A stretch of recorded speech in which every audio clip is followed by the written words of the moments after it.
Well, as the news of FBI Director Comey's dismissal reverberated through Washington, some political observers and even some members of Congress were comparing the firing to President Richard Nixon's Saturday Night Massacre. That's when the two of the president's attorney generals resigned in one night after refusing orders to fire the special prosecutor on Watergate. The Nixon Library was quick to tweet a fun fact: President Nixon never fired the director of the FBI, which is technically true.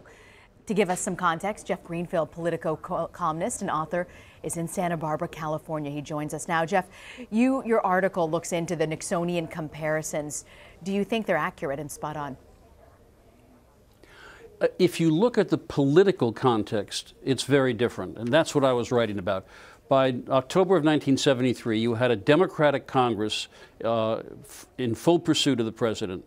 The Senate had had a special committee earlier that year that had shown substantial cover-ups going high up in the White House.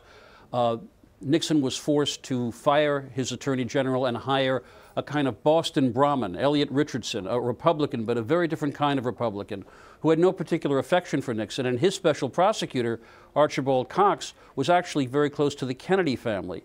You also had a press that was uniformly hostile to the president by that point, for sure. They were sure something was up. There was no Fox News, there was no Breitbart, there was no Sinclair Broadcasting. So to compare the political climate then and now, I think, is different. It may well be that what the president has done raises as many serious questions as Nixon's firing of Cox, although John Dean, who was central to the Watergate investigation, thinks it's also very different. But I was just making the point that Nixon was pretty much doomed by the time he fired Archibald Cox. And in Trump's case, unless the Republicans, particularly the more moderate, skeptical Trump folks in the Senate, start pushing back very hard, he's got much more running room than Nixon had.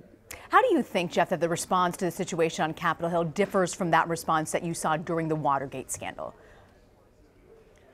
Well, again, you also had a very different Republican Party back 44 years ago. You had any number of moderate and even liberal Republicans.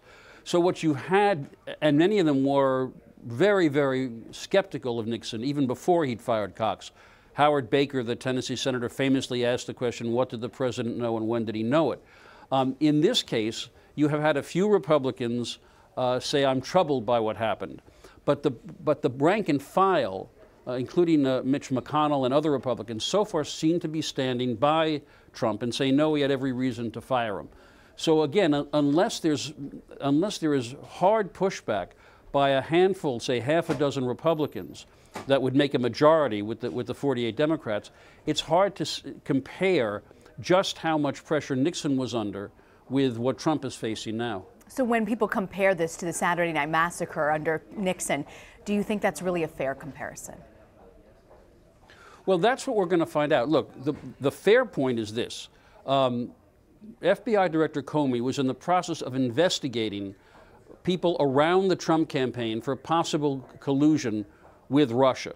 Whether or not he actually told Donald Trump 3 times, you're not under investigation, is an interesting question. It's not something that investigators normally tell a potential person of interest.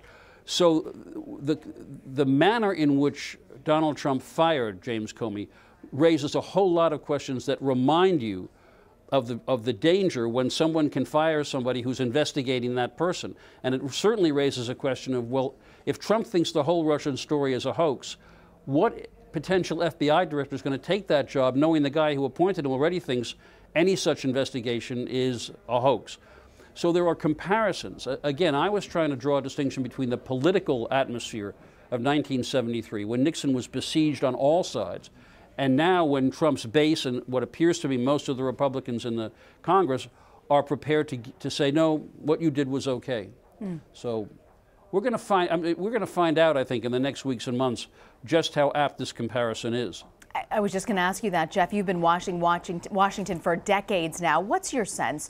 Do you think this is going to linger over his presidency, and how do you think it could impact his policy potentially?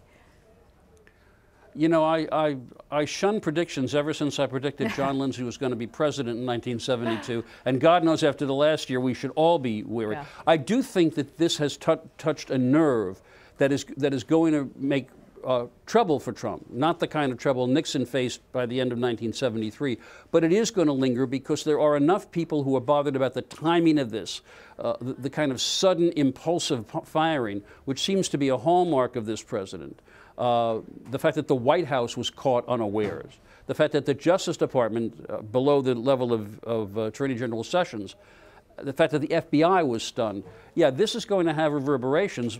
If anybody thinks that he or she can predict the ultimate outcome of this, I got a bridge in Brooklyn to sell you. Yeah, fair enough, Jeff. We shouldn't be doing that. Absolutely. And were you surprised to find Kissinger in the White House today? What do you think about that? I think the honest thing to say to you is that nothing surprises me anymore. You know, I write a lot of alternate histories about what ifs, and people have asked me all last year, why don't you do an alternate history of this campaign? To which I kept saying, no, no, no, we're living in the alternate history. Short of the landing of an alien spacecraft on the White House lawn, I don't think I should be surprised by anything. This is a wholly different kind of president than we have ever seen before. And anyone who thought he'd revert to the kind of the norm of presidential behavior, that does not look like a pretty good prediction either. Jeff Greenfield in Santa Barbara, California. Jeff, we appreciate your time. Thank you for joining us. Nice to be here, Rena. Thank you.